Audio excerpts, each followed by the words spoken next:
Once upon a time in a small town lived a boy named Zayan, 12 years old, curious and clever, but not always honest. Zayan wasn't a bad kid.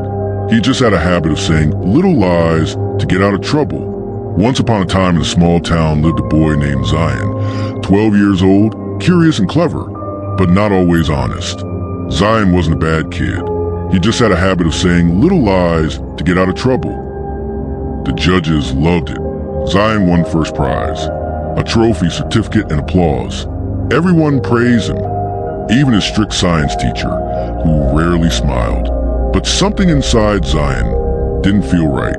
That night, when he looked at his trophy, he couldn't smile. It felt like it didn't belong to him, because deep down he knew he had cheated. The next morning, something unexpected happened. A quiet boy in his class named Rayhan came up to him and said, "Hey, your project looked a lot like the one on TechTube. I was going to do the same, but changed it because it didn't feel right." Zayan's face turned red. He couldn't speak. For the first time, he felt ashamed, not just guilty. Later that day, he stood up during the morning assembly, with the principal, teachers, and his classmates watching. Zayan confessed. He told the truth, that the project wasn't his original idea, and he didn't deserve the prize.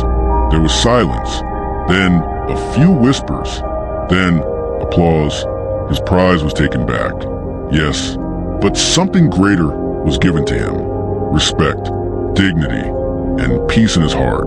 The principal said, "Zayan has shown more courage than many adults. He made a mistake, but he stood up and owned it. That is what true character looks like." Zayan never cheated again.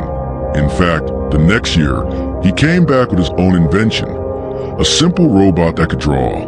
He came second, but this time, he was smiling wider than ever, because this time, he earned it.